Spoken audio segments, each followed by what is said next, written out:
million in journalism grant making since then.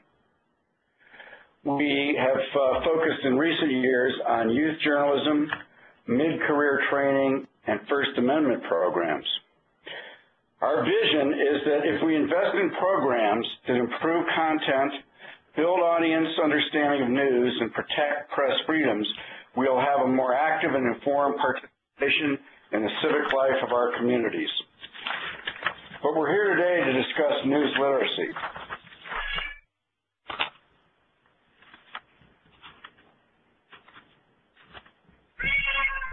Literacy is the ability to use critical thinking skills to judge the reliability and credibility of news reports and sources. It enables citizens to become smarter consumers and creators of fact-based information, and it helps them develop informed perspectives and the navigational skills to become effective citizens in a digitally connected society. Today, however, we're loaded with information. You'll notice the photograph here, which we thought was pretty catchy. Information off the internet is like taking a drink from a fire hydrant. And it's easy to get lost in the rush of digital information that hits us on a 24/7 basis. But consider what it would be like without news. Imagine a day without news.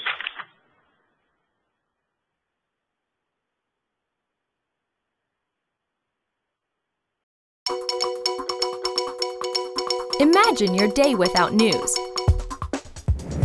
Will you need an umbrella? Are you ready to vote? Why did your taxes go up? Transparent and well-sourced information can give you perspective in more ways than one. But finding the facts that you need and separating news from noise is harder than ever. We need a guiding light to filter information that is useful. News literacy means thinking critically to judge the reliability and credibility of news reports and sources. And when you add other types of literacy, you end up with a much brighter day. Financial figures are not as confusing. The commute is not as chaotic. And Village Hall, well, it's not as tall. When you engage with reliable news, the knowledge spreads to your neighborhood, your city, and your world. And it's not just about what you read, see, and hear. You can share your world and connect to the information you need to make smart, informed decisions. Young, old, and in between. Businesses, schools, and nonprofits play a part too. Today, we need ideas that allow accurate information to rise above the noise we encounter in our homes, at work, on the street. We need to remember why news matters. Together, we can illuminate Chicago, morning, noon, and night. It's time to turn on your flashlight.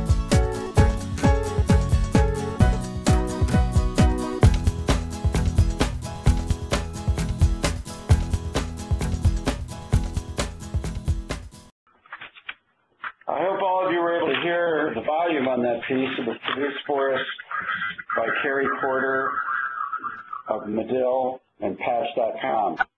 Now I would like to ask Program Officer Janet Liao to review our reasons for investing in news literacy.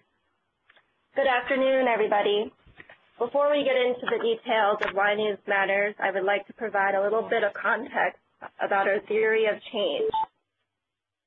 You'll see here our theory of change is if we invest in news literacy programs, then Chicagoans will become smarter news consumers and ultimately more engaged as citizens.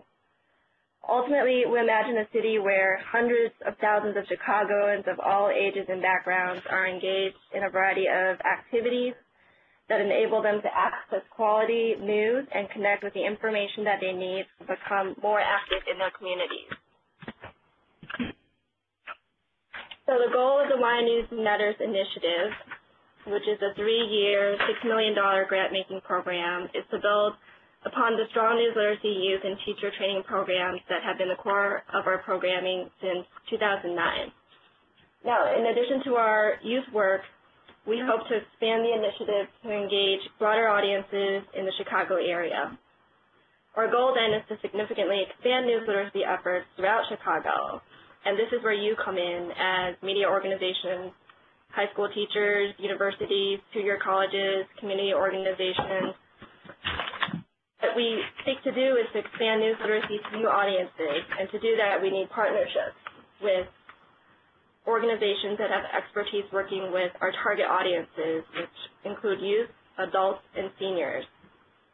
The second part is to fund a portfolio of high-impact projects, and we are soliciting ideas in 4 areas that include, but are not limited to, education and curriculum, training and awareness, engagement, research, and evaluation.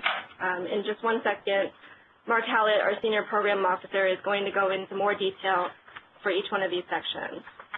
So we're interested in your ideas on how to build upon the existing work that you're doing and to reach the audiences that we outlined above for this important work in news literacy.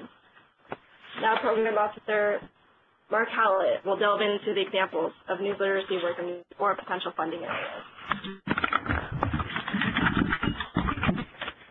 Thank you, Janet. This is Mark Hallett. So I'm basically going to walk through the 4 sort of categories or areas of funding that we're exploring doing through this initiative for 2013, but also for the 2 years after that we're looking at this as a long-term initiative. So the first area is the area of education and curriculum. And so since we started funding the area of news literacy back in 2009, we've basically taken a 2-pronged approach